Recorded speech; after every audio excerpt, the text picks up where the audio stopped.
প্রেগনেন্সির সময় আমার ওজন স্বাভাবিকভাবে গুনে গুনে 9 কেজি বেড়ে গেল। 50 থেকে ওজন হয়ে গেল প্রায় 60-এর দোরগোড়ায়। আমার সেই সময়টাতে অনেক বেশি ক্ষুধা লাগতো।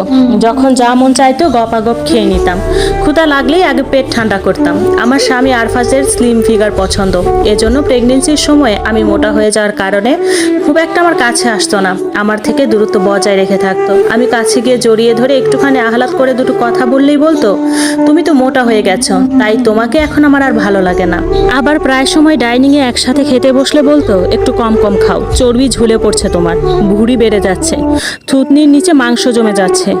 প্রথম প্রথম ভাবতাম এমনিই মজা করে এসব কথা বলে, বিয়ের 1 বছর পেরিয়েছে, এতটুকু তো চিনেছি তাকে, তাই তার মজা করে বলা কথাগুলো গায়ে মাখিনি। আমি তো আমার মতো খাই দাই, নিজের মতো চলাফেরা করি, নিজেকে সবসময় ভরপেটে রাখি, কখনো অভুক্ত থাকতে পারি না।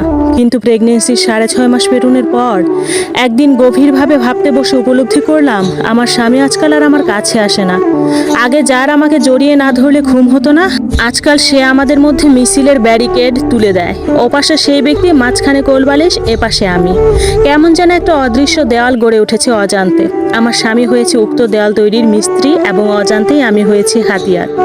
বিয়ের প্রথম রাতে আরফাজ আমার কপালে চুমু খেয়ে বলেছিল, আজ থেকে শুরু, মৃত্যু অবধি যতদিন তোমার সাথে আছি, সেই প্রতিটি দিন তোমার কপাল স্পর্শ করবে আমার ঠোঁট, স্মরণ করাবে আমার প্রতিশ্রুতি। অথচ আজ কোথায় তার প্রতিশ্রুতি? গণনা করলাম, দীর্ঘ 84 দিন সে আমার কপালে নিজের ঠোঁট ছোঁয়ায়নি, প্রতিশ্রুতি রক্ষা করেনি। গোটা ব্যাপারটা অবহেলা করে গিয়েছি আমি। কেন করেছি তা নিজেও জানি না, তবে নিজেকে প্রশ্ন করলাম। তারপর আফসোস হলো।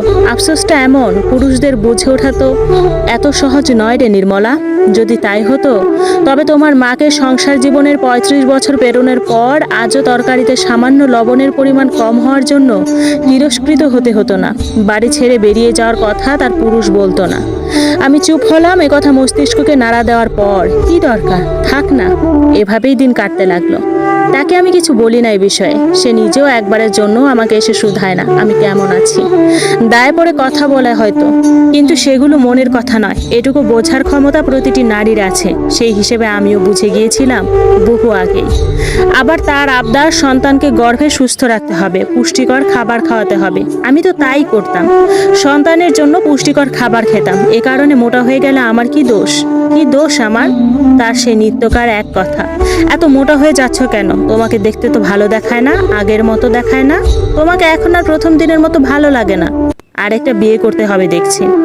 কথাগুলো সে হেসে হেসেই বলতো, কিন্তু এই হাসির মাঝেও কটাক্ষ। তবুও আমি শুয়ে নিতাম। আমার গর্ভে তো আমার সন্তান। ডাক্তার আলট্রাসাউন্ড করে রিপোর্ট জানিয়েছে ছেলে হবে আমার। আমার ছেলের জন্য তো এইটুকু কষ্ট করতে হবে, সইতে হবে স্বামীর অপমান, কটাক্ষ করে বলা কথাগুলো। তারপর একদিন আমি আবার গভীর চিন্তা ভাবনায় মগ্ন হলাম গুরুদোষে। আচ্ছা, যে অনাগত ছেলে সন্তানের জন্য স্বামীর এত তিরস্কার, অপমান, অপদস্থ করা কথাবার্তা, আচার আচরণ এতগুলো দিন যাবৎ সহ্য করছি এবং করে যাচ্ছি, সেই সন্তানের শরীরেও তো আমার স্বামীর রক্ত এবং ডিএনএ রয়েছে।